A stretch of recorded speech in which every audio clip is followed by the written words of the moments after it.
from sea to shining sea and everywhere in between. Wherever you are around the country. This is America's Outdoor Talk program, Outdoors This Week. Outdoors This Week. Get the kids, get the dog, get the cat. Sit them all down next to the radio. We are going to be talking about the great outdoors today. And now, with America's latest news and talk on the great outdoors. This is a dangerous place, man. You've got 1,000-pound bears wanting something that you have. Here's your host, Alex Langer. Why, thank you, Mr. Announcer. Thank you for that wonderful, flawless introduction, like you always have for me. We have kind of a different show today. We have a guy with us that I first learned about when I was broadcasting from the Bassmaster Classic last year. This guy came in third in the Classic, and that's not the only reason why we're having him on. He came in third because he invented something that he caught all his fish with. I was as interested in that as I was in the third place finish. Anybody can finish in the third place Classic, or so he said, but not everybody can invent something new. Keith Poche invented something new. Keith was born and raised in Natchitoches, Louisiana. See, I said it right. You did. It's Natchitoches. It's spelled Natchitoches, but it's really Natchitoches. Go figure. And he invented something called the Keith Poche Power Spinner. That's basically a little blade that you put at the end of a stick worm, and you fish with it. That's what he came in with in the Classic third. That's what I want to talk to him about, his invention. I want to talk to him about how he fished in the Classic, and also want to talk to him about life in general. And then we have all of our usual suspects. We have all of Lynn's Southern gentlemen and Northern gentlemen. We have, of course, Ron Linder, the legendary Ron Linder, with us. What is Ron rambling about today? Nature fakers. Nature fakers and that. Holy cow. And then we have old Sammy Tweety Bird Lee. And then we have, of course, good old, what's his name, Wade Bourne. And Larry Whiteley. That's right. I forgot Larry. How could I forget Larry? Don't forget Larry. Don't tell Larry I forgot him. That wouldn't be cool. So that's it, folks. Stay tuned. We've got kind of a different show today, but an interesting show. Or my name isn't Alex Langer. Stay with us, folks. We'll be right back. We'll be back in a moment with more Outdoors This Week with Alex Langer. Da-da-da-da-da-da! An edition of one of the favorite little departments we have here, nature fakers and nutcases. Well, I've got a report for you. This came out of the same day newspaper. It's called the Brainerd Dispatch newspaper, and there's two headlines. The first is teen attacked by wolf at Lake Winnebagosh campground. That's headline one. And if you went about 4 pages over, there's a big opinion column by Katie Deluski, opposes wolf hunts.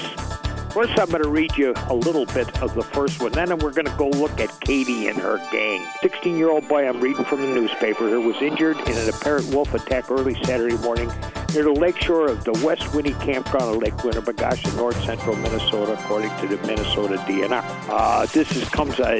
That's right near, Winnie is near Bena, and that's about 2 rock throws from my house north of me here. And the boy sustained multiple puncture wounds and lacerations to his head, about 11 centimeters long, had a number of stitches. The wolf ran into the woods after the boy kicked it and cried. Okay, after receiving aid, was transported to the hospital in Bemidji. The wounds required multiple stitches to close, but was not life-threatening. Officers from the Leech Lake Band of the Ojibwe, that's the local Indian tribe that lives over here, the U.S. Forest Service and the DNR collected reports from the boy and the boy's father as well. Well, to make a long story short, apparently Monday morning they killed a average-sized male wolf, about 80 pounds, matching the description of the wolf in the attack. And they went and knocked him off and took him away. So, by the way, there were also statements from other campers indicated there were other incidences where animals bit through tents, one resulting in puncturing of an air mattress. Another camper indicates a wilderness campsite. Representing, ta-da! One of my favorite groups over here is Katie Deluski. And she's out of state, by the way. She's not a Minnesotan, but she's gonna make an absolute statement about this. I need to disagree with this conclusion. By the way, there was a conclusion that the wolf should be dislisted. And this is a prudent management of our natural resources. This has been an alarming decline in Minnesota wolf populations since they were removed from the federal list of endangered species, which is a clear indication of the damage that open hunting seasons can do to this vulnerable population.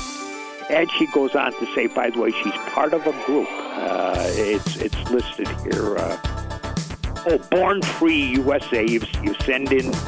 By the way, she's collecting for Born Free and she's fighting. It says Born Free is part of an important lawsuit to restore the protection and the delisting. We're going to fight them. And then they are in line with another group here in Minnesota called Howling for Wolves. They had a booth at the Minnesota State Fair. And they are preparing a number of ongoing rallies. Now, the head of this outfit is Dr. Maureen Hampton. She's a forensic psychiatrist. A forensic psychiatrist. She can be her own customer. What I keep on telling you, these are nature fakers and nutcases. Dr. Maureen, who heads up Howling for Wolves. So remember that you go into Dr. Maureen Hackett's forensic psychiatrist's office, with a red shade. You can notice probably on the wall that she is in a Howling for Wolves. It's a funny thing. There's no problem with the wolves here. I see. In fact, I have a picture. If you had a website, I could post you a picture in a field that I clipped the other day of 3 wolves, all grazed. By the way, these are not the coyotes. Not the ones the size of dogs. These are the grazed. They're the big guys that these guys fight. And they're all along the Mississippi River. We're actually in Brainerd, Minnesota here. We're probably point central for, there's more wolves north of us, but we're at the very, very southern edge of them here. And there's a place called Fort Ripley where that's owned by the National Guard. And a huge acreage. And there's wolves. And that cougars, in fact, running around out there. And that's fine. That's where they belong. And that's good for them. I'm all for that. But when these wolves start coming in and sniffing around your baby, and when you got them out on a walker in the afternoon, they got to go. And Dr. Maureen and her nutcases do not understand it. And that's enough for me on nature fakers and nutcases. By the way, the reason we're for the nature fakers, they're always collecting, sending you plush wolf dolls or plus some kind of doll. You send in your $500 or something, and they will be fighting to protect for you. They're fighting for you, but you just send the money. So that's it for this edition. See you later, folks. Largemouth facts coming up on Bass Pro Shops Outdoor World. Have you ever wanted to disappear into the woods?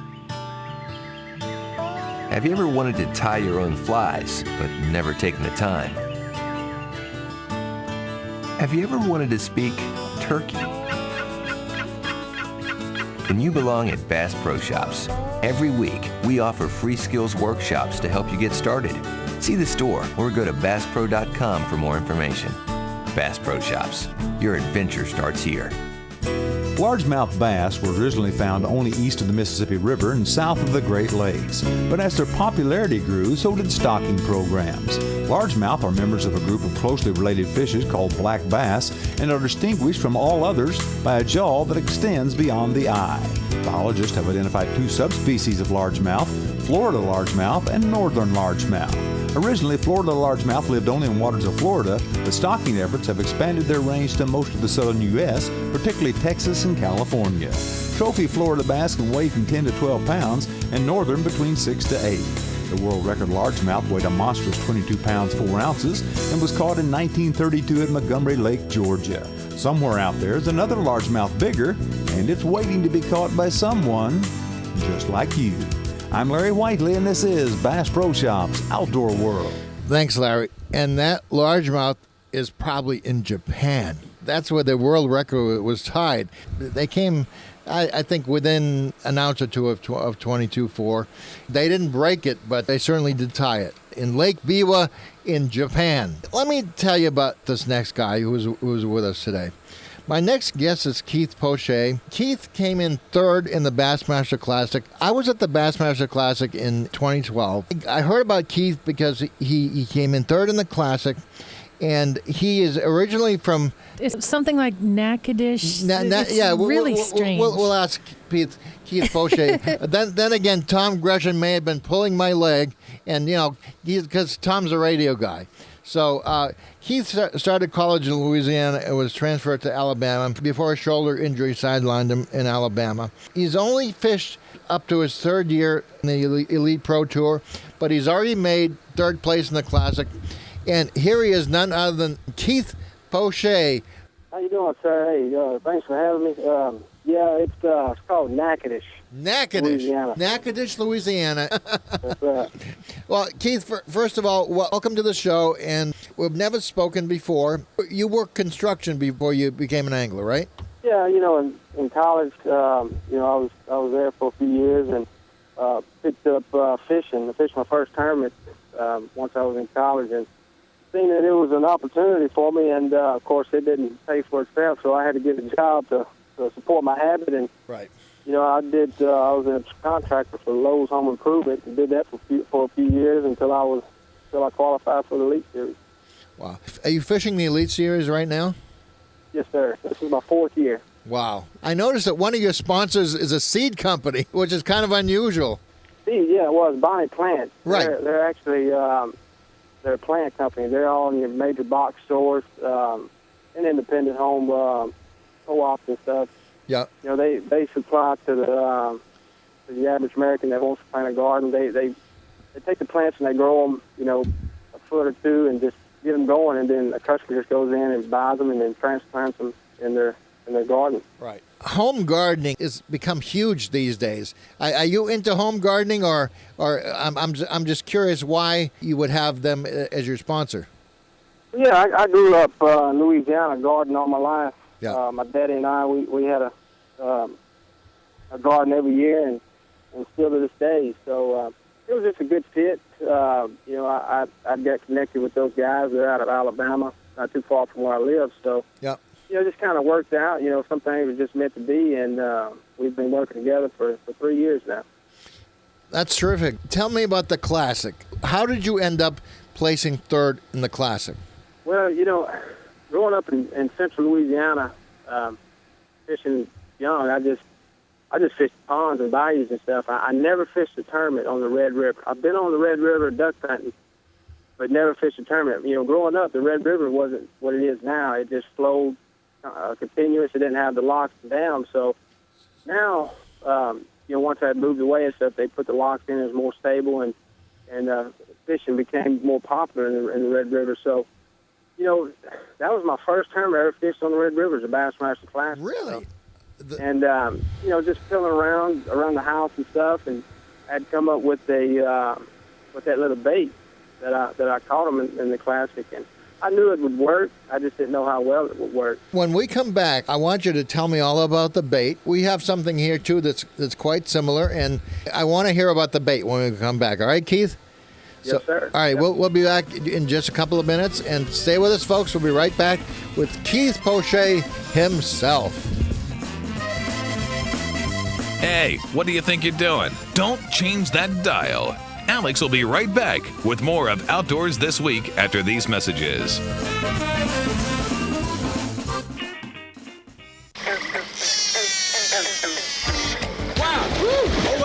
That's a good one since 1984. Tight Lines with Sammy Lee. Do you have trouble casting a lure where you want it? Hello, this is Sammy Lee. Stan Fagerstrom will talk about the art of casting after this. When it's time to pull out the hunting gear, it's time to make that trip to South Dakota's Cheyenne Ridge Signature Lodge. Thousands of acres, diverse habitat, and the greatest pheasant hunting you've ever seen. Hunt with with professional guides, world-class flushing dogs, Beretta shotguns at no charge, and unlimited shells. And when you come in off the prairie, the luxury is just beginning. Cheyenne Ridge Signature Lodge. Worth the trip? See for yourself online at CheyenneRidge.com. Recently, Stan Fagerstrom told me what a young person or a new fisherman can do to learn the art of casting. I'm convinced that there's no finer tool to get a youngster into fishing than the closed-face spinning reel, provided you'll teach that youngster how to do it. The closed-face spinning reel, of course, I can take any child from about 6 years on up who has average coordination, and in about 15 minutes I'll have that kid casting clear down by Helen Gaughan's barn with just a minimum of effort. But the problem comes in trying to hit anything in old Helen's barnyard, because while the closed-face reel is the easiest reel with which to achieve distance, it's the most difficult with which to achieve anything resembling pinpoint accuracy, again, unless you know how to use it. Now, Sammy, here's the key. When you teach a youngster how to use the closed-face spinning reel, get a 5.5-foot light or medium light action rod, and an offset reel handle will help. Now, show the youngster how to place that outfit in his left hand. Extend the left forefinger and trap the line right where it comes out of that little opening in the spool. Trap it there securely with the left forefinger. Now depress the thumb control button with the right thumb. And when you're ready to cast, let go with both fingers at the same time. The key to it is all the time that plug is in the air, the line is flowing across the tip of your left forefinger. And all in the world that child need do to control the flight of the plug is simply increase upward tension with that left forefinger. You've been casting for 30 or 40 years. Is it legitimate to think that a 6-year-old with a minimum amount of practice can achieve the same accuracy? No, he's not going to achieve the same accuracy. But again, I mentioned I can have him achieving distance in 15 minutes and 30 minutes. In 30 minutes, I'll have that child doing an acceptable job of casting to be able to go bass fishing. And that is quite a statement. I'll continue talking with Stan Fagerstrom next time. I'm Sammy Lee, and until next time, tight lines. Tight Lines, brought to you by HuntMate, the ultimate hunting app for your iPhone. By UFP, America's leading maker of brake systems for boat trailers. And by Cheyenne Ridge Signature Lodge. Discover why our lodge earned 2 Beretta Tridents. Thanks a lot, Sammy Lee. And Sammy Lee, for those of you who don't know, is the host of the Bass Fishing Hall of Fame Awards. So, in fact, I think they're actually building a physical Bass Fishing Hall of Fame in Alabama, in northern Alabama. So we thank old Tweety Bird for that. We have with us Keith Poche. I became aware of Keith when he came in third at the Bassmaster Classic last year. Keith started college in Louisiana and was then transferred to Alabama. Keith, did you still live in Natchitoches, or do you live somewhere else? No, sir. I live in right outside of Montgomery, Alabama. Okay. A place called Pike Road. Pikeville. Actually, I think I know where Pikeville is. Let's talk about how you came in third in the class. Instead of me asking you, why don't you tell me what you did? Being my first time there, for the Bassmaster Classic close to home, it was pretty emotional. It was real special, and it was just an awesome event for me and the state of Louisiana in that area. But in practice it was pretty tough. I had found some players where I knew I could catch 5 fish, and they weren't very big. But they had mentioned it's now called the Keith Poche Power Center. I was using that most of the time, and for shallow bass, I found there was some clear water areas where they were staging up to spawn, and I could catch a lot of fish, but they weren't very big. So, with that in mind, my first class, I just wanted to make a decent showing and just catch a few, at least come in with a limit. So, being nervous and not really knowing what to expect, I just, first day of the tournament, I went to those areas, or just really one area where I knew that I could get five bites, and they'd be keepers. And we had a little warming spell. We had a few days off before the tournament started, and it warmed up a little bit. And man, the giant just poured in there, and I was surprised. I mean, the first fish was a good one, and it just kept going, and I ended up catching one almost 7 pounds. Wow! Wow!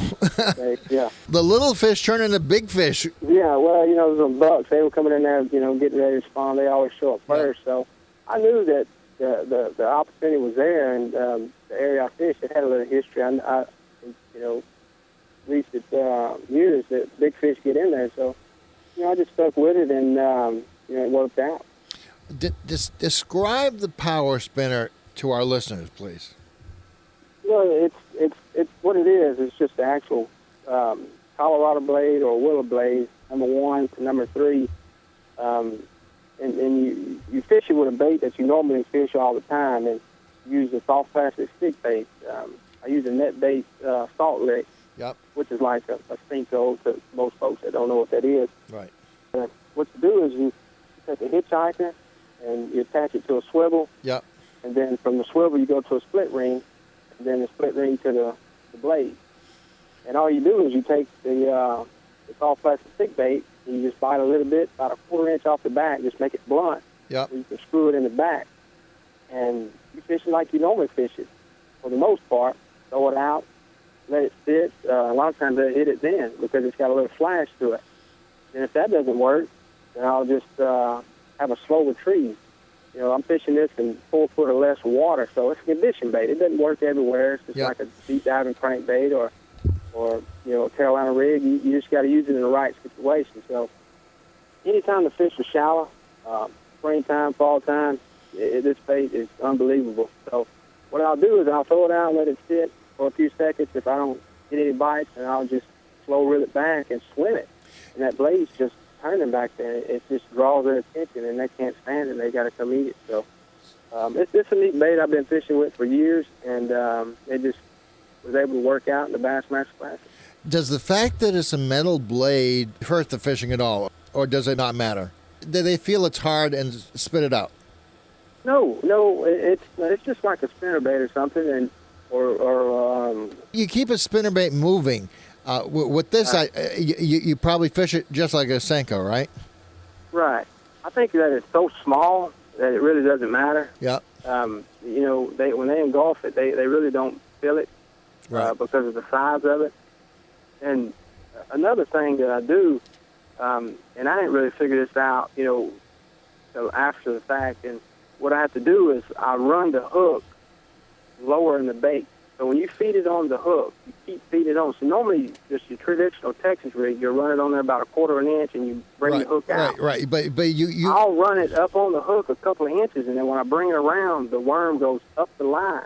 You don't use the weight or anything. I throw it weightless. So when you hook it back into the worm, the hook point is toward the back of the bait. So when they're coming up behind it while you're swimming it, they're getting the hook point. You're better out. Your chances of getting hooked up is a lot better. You put your hook toward the tail and not toward the front of the worm. Is that right? Exactly. Because in that situation, I was getting a lot of bites swimming it, so it really didn't matter the way it fell or the way the action of it. It was just swimming it through the water, and I would twitch it every once in a while, and that'll make it dance a little bit. But it was really that flash that really made a difference because it's a soft plastic stick bait, and we've been fishing with that bait for years, and it just puts another dimension to it. You're able to do a lot more with that bait. Well, I admire what you've done because you've taken something that we've used for many years and turned it into something new, and that's an invention. So Keith, we got to take a break. Would you come back for another segment? Yes, sir. All right, thanks. More of America's favorite outdoor talk program, Outdoors This Week, after these messages.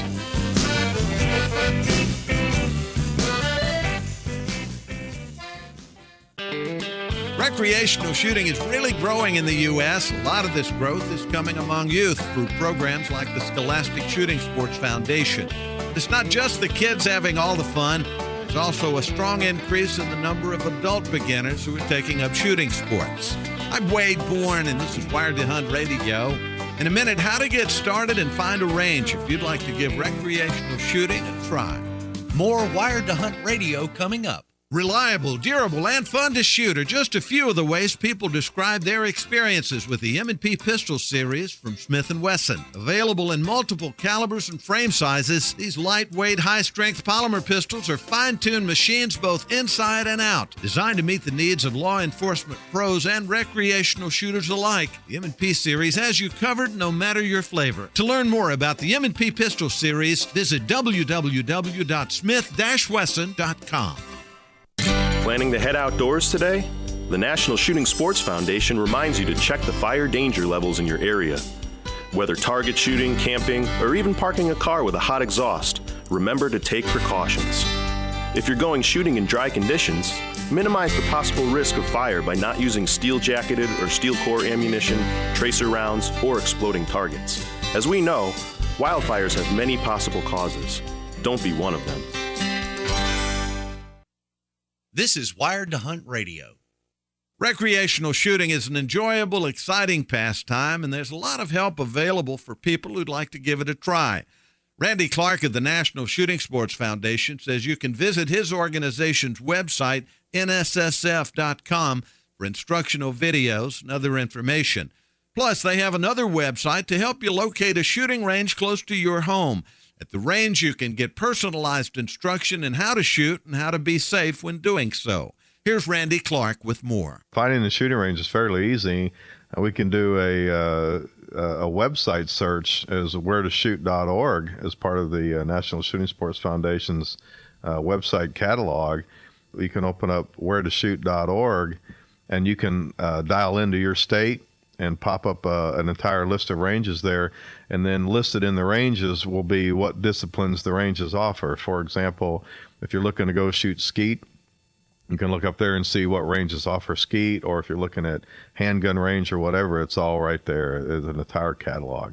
We've done an exhaustive work over the past few years trying to bring in all the ranges across the country, and we have a pretty good catalog listing of the current ranges. That's Randy Clark, and again, this website he mentions is wheretoshoot.org.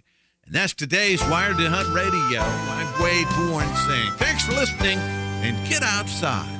Thanks a lot, Wado. And we have with us today a guy by the name of Keith Poche. Now, Keith came in third in a tournament that I was at in northern Louisiana last year. So what's the big deal about that? Well, the big deal is that it was the World Series of bass fishing. So, you know, whenever anybody comes in third in the World Series of bass fishing, you stand up and you take notice. You know, we've had Brandon Polinick on this show as well, and he's come in the top 5 in the Classic as well. Keith is from Natchitoches, Louisiana. For those of you that are reading impaired, it's spelled Natchitoches, but Natchitoches is in Texas, so go figure. Keith came in third in the Bassmaster Classic by inventing something that had never been invented before. It's called the power spinner. Keith, tell me how you invented the power spinner. What'd you do? It started in ponds and, you know, behind my daddy's house, and just, you know, playing around with stuff. And, you know, the whole idea come from a beetle spin. I took the blade off a beetle spin and just started playing with it. And some buddies of mine and I, we just kind of happened, you know, just, you know, playing around years ago. And it's just one of those things that you just never know, you know, how it's going to end up till you actually do it. So, and now it's made by Humdinger Spinnerbait. They're starting to produce them. It's a company I've been with the past 2 years. So, and actually you can find them now at superiortackle.com. And you can go right now and order Superior Tackle. Superior Tackle, okay. All right. They're out of Baton Rouge, Louisiana. Okay, so folks, check out superiortackle.com, and you can buy the Poche power spinners there. What was the initial push to come up with this? I mean, how well, you know, we you know, fishing these ponds and stuff, and you have these broken, the beetle spins, they don't last too long. You know, they tear up, and right. And you know, you got pieces laying down in the bottom of your boat, and you know, we're fishing worms and stuff, and you know, just picked it up and tried it. It wasn't a hitchhiker. I kind of made a little old screw piece, and it was rigged up pretty bad, but it worked at the time, and you know, I used it on tour when I first started at different lakes, and it started catching fish, and I seen that this could really work. This could really be something that could be successful in different areas. So it was just kind of a fluke deal that just kind of happened. And, right. I don't know. When did bass hit it? Did they hit it when you're reeling it, or did they hit it in the fall? 90% of the time, they'll hit it when you're reeling it. Really? I would have guessed in the fall. Well, they do hit it in the fall, but that's when it's a traditional stick bait. When you're throwing it out and you just let it sit, and that's when you get those bites. But when you're reeling it, I'm telling you, it puts a different action to this bait that you wouldn't believe. I mean, I was surprised when I started seeing fish wait behind it. 2 or 3 of them will come behind it and just crush it. I don't know what they think it is, but the size that it being a stick bait, the size of that little blade just sets it apart, and it draws their attention. If they can see it, they're coming to it. It doesn't matter what they think it is, as long as they want to kill it. That's all that matters. Right. So, yes, sir. Where can people find out more about you? Well, they can go to Facebook and like me on Facebook, Keith Poche. Okay. Or they can go to my website, KeithPoche.com, and check out everything about the bait and sponsors and about myself. Okay. Keith, if you had a minute to leave us with a thought about fish, what would it be? Anybody that's serious about fishing and wants to pursue it and is to stay out on the water and never stop learning and spend as much time tinkering with new things, reading Bassmaster. That's one thing that I did when I seen that I wanted to pursue this. Is just learn as much as I can, get as much information as I can, and spend as much time on the water as I can, because that's real crucial, knowing what's going on in any given situation. So, I think I became a better angler once I qualified for the lease, because I spent so much more time on the water. I wasn't working. Right. I was out there every day almost, just doing different things, working on different techniques. So to be a successful angler is to actually just get out there and go through the motions. Well, Keith, thanks a lot. And, you're a wonderful young man, and I'm sure we're going to be hearing a lot about you in the future. And thanks for being on Outdoors This Week. And people, you can go to KeithPoche.com, which is Poche is spelled POCHE.com, and you'll find all about Keith and about his plant company that has sponsored him. Thanks a lot, and thanks for being with us. And folks, we'll be back with you next time on Outdoors This Week. Bye-bye. Thanks.